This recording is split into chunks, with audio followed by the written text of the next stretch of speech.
നമസ്കാരം. ആഗോള സമ്പദ് വ്യവസ്ഥയിൽ നിർണായകമായ ധാതുക്കളുടെ ആഭ്യന്തര ഉൽപാദനം വർദ്ധിപ്പിക്കുന്നതിന് അമേരിക്കൻ പ്രസിഡന്റ് ഡൊണാൾഡ് ട്രംപ് ഇപ്പോൾ തന്റെ അടിയന്തര അധികാരങ്ങൾ പ്രയോഗിച്ചിരിക്കുന്നു. ഈ മേഖലയിലെ ചൈനയുടെ ആധിപത്യത്തെ ലക്ഷ്യമിട്ട് അതിന്റെ നിയന്ത്രണം ഏറ്റെടുക്കാനുള്ള ശ്രമത്തിന്റെ ഭാഗമാണ് ട്രംപിന്റെ ഈ നീക്കം. ഇതിനിടെ യുക്രൈനുമായുള്ള ധാതു കരാറും വേഗത്തിൽ സംഭവിക്കുമെന്ന പ്രതീക്ഷയിലാണ് ട്രംപ്. ചൈന, കാനഡ, അമേരിക്കൻ നിർമ്മാതാക്കൾക്ക് ധാതുക്കൾ വിതരണം ചെയ്യുന്ന മറ്റ് വൻകിട ഉൽപ്പാദകർ എന്നിവരുമായുള്ള വ്യാപാര സംഘർഷം വർദ്ധിച്ചു വരുന്ന സാഹചര്യത്തിലാണ് അമേരിക്കയിലെ ഊർജ്ജ ധാതു ഉൽപാദനം വർദ്ധിപ്പിക്കുന്നതിനുള്ള ട്രംപിന്റെ ഏറ്റവും പുതിയ നീക്കം. ലിഥിയം, നിക്കൽ, മറ്റ് നിർണായക ധാതുക്കൾ എന്നിവ പല ഇലക്ട്രോണിക്സിലും ഉപയോഗിക്കുന്നുണ്ട്. വരും വർഷങ്ങളിൽ വൈദ്യുത വാഹന ബാറ്ററികളുടെ ഉൽപാദനത്തിനുള്ള ആവശ്യവും വർദ്ധിക്കുമെന്നാണ് പ്രതീക്ഷിക്കുന്നത്. ലോകത്തിലെ ഏറ്റവും വലിയ നിരവധി നിർണായക ധാതുക്കളുടെ ഉടമയാണ് ചൈന. അങ്ങനെയുള്ള ചൈനയെ നേരിടാൻ തന്റെ സർവാധികാരവും വിനിയോഗിച്ചിരിക്കുകയാണ് ട്രംപ്. ഇതിനായി നിർണായക ധാതുക്കളുടെ ഒരു ശ്രേണി ആഭ്യന്തരമായി സംസ്കരിക്കുന്നതിന് ധനസഹായം, വായ്പകൾ, മറ്റ് നിക്ഷേപ പിന്തുണ എന്നിവ നൽകുന്നതിനുള്ള ശീതയുദ്ധകാലത്തെ പ്രതിരോധ ഉൽപാദന നിയമം ഉപയോഗപ്പെടുത്തുന്ന ഒരു എക്സിക്യൂട്ടീവ് ഉത്തരവിലാണ് ട്രംപ് ഒപ്പുവെച്ചിട്ടുള്ളത്. ദേശീയ പ്രതിരോധത്തിന് ആവശ്യമായ ഉപകരണങ്ങൾ വാങ്ങുന്നതിന് DPA അമേരിക്കയ്ക്ക് അവസരം നൽകുന്നുണ്ട്.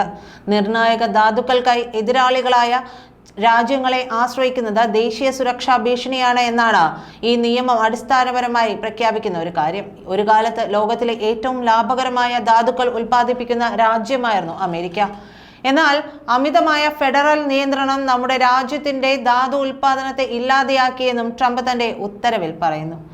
ഫെഡറൽ നിയമങ്ങൾ രാജ്യത്തെ അധപ്പതനത്തിലേക്ക് തള്ളിയിട്ടവയാണ് എന്ന പക്ഷക്കാരനാണ് ട്രംപ്. വേഗത്തിൽ അംഗീകാരം നൽകാൻ കഴിയുന്ന അമേരിക്കൻ ഖനികളുടെ ഒരു പട്ടിക സൃഷ്ടിക്കാനാണ് ഫെഡറൽ ഏജൻസികളോട് ട്രംപ് നൽകിയിരിക്കുന്ന നിർദ്ദേശം. കൂടാതെ ഭരണകൂടം നേരിട്ട് നിയന്ത്രിക്കുന്നവ ഉൾപ്പെടെ ഏതൊക്കെ ഫെഡറൽ ഭൂമികളാണ് ധാതു സംസ്കരണത്തിനായി ഉപയോഗിക്കാൻ കഴിയുക എന്നതും ഇതിൽ പെടുന്നു.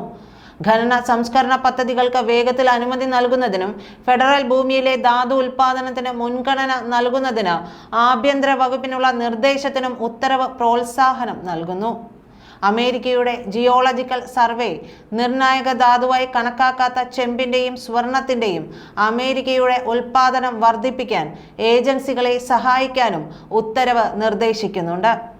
അപൂർവ ധാതുക്കളുടെ ഖനനത്തിൽ അമേരിക്കയുടെ തുറുപ്പുചീട്ടായിട്ടുള്ള യുക്രൈനുമായി ധാതു പ്രകൃതി വിഭവ കരാറിൽ ഉടൻ ഒപ്പുവയ്ക്കുമെന്ന് ട്രംപ് പറഞ്ഞു. റഷ്യയുടെ യുക്രൈനെതിരായ യുദ്ധം അവസാനിക്കുന്നത് കാണാനുള്ള ട്രംപിന്റെ ആഗ്രഹത്തിന് പിന്നിലും തന്റെ കീശയിൽ വീഴാനുള്ളവയുടെ മൂല്യം തന്നെയാണ്. റഷ്യൻ പ്രസിഡന്റ് വ്ളാഡിമിർ പുടിനുമായും യുക്രൈൻ പ്രസിഡന്റ് വ്ളാഡിമിർ സെലൻസ്കിയുമായും നടന്നുകൊണ്ടിരിക്കുന്ന ചർച്ചകൾ നല്ല രീതിയിൽ പുരോഗമിക്കുന്നു എന്നു തന്നെയാണ് ട്രംപ് പറയുന്നതും. ചൈന പോലുള്ള രാജ്യങ്ങളിൽ നിന്നുള്ള ഇറക്കുമതിയെ അമേരിക്ക പരമാവധി കുറയ്ക്കാനാണ് ലക്ഷ്യമിടുന്നത്. ഇതിന്റെ ഭാഗമായി ഉടലെടുത്തത് വ്യാപാര യുദ്ധത്തിൽ അമേരിക്ക അടിക്ക് തിരിച്ചടി എന്ന തരത്തിൽ നിരവധി സമ്മർദ്ദങ്ങൾ നേരിടുന്നുണ്ട്. കഴിഞ്ഞ വർഷം ചൈന ചില നിർണായക ധാതുക്കൾ അമേരിക്കയിലേക്ക് വിൽക്കുന്നത് നിരോധിക്കുകയുണ്ടായി. ഇത് അമേരിക്കൻ സ്ഥാപനങ്ങളെ സുപ്രധാന വസ്തുക്കളുടെ മറ്റു ഉറവിടങ്ങൾ തേടാൻ നിർബന്ധിതരാക്കി. റഷ്യയുടെ വ്യാപ്തിയും അതിബൃഹത്തായ ധാതു സമ്പത്തും റഷ്യയുമായുള്ള സാമ്പത്തിക ബന്ധം പുനഃസ്ഥാപിക്കുന്നതിന് ട്രംപിനെ പ്രേരിപ്പിച്ച ഒരു പ്രധാന ഘടകമാണ്. റഷ്യയുമായുള്ള ബന്ധം മെച്ചപ്പെടുത്തുന്നതിന് അമേരിക്കയ്ക്ക് വലിയ നേട്ടമുണ്ടാക്കുമെന്ന് ട്രംപിന് നന്നായിട്ടറിയാം.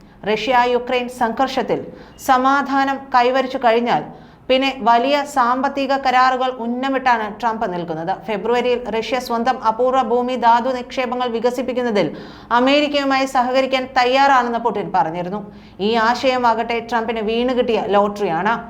അപൂർവ ഭൂമി മൂലകങ്ങൾ 17 ലോഹ മൂലകങ്ങളുടെ ഒരു കൂട്ടമാണ്. അവയുടെ സവിശേഷമായ ഭൗതിക ഗുണങ്ങൾ ആധുനിക സാങ്കേതിക വിദ്യയിൽ അവയെ ഒഴിച്ചുകൂടാനാവാത്തതാക്കുന്നുണ്ട്.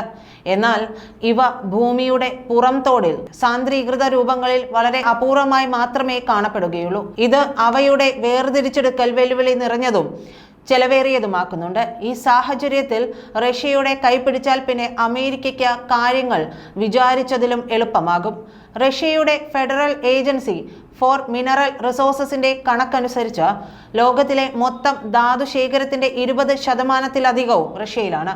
അതേസമയം 2023 ഫോബ്സ് കണക്കു പ്രകാരം യുക്രൈന്റെ ധാതു നിക്ഷേപങ്ങളുടെ 70% ഡൊനെറ്റ്സ്ക്, ലുഗാൻസ്ക് മേഖലകളിലാണ്.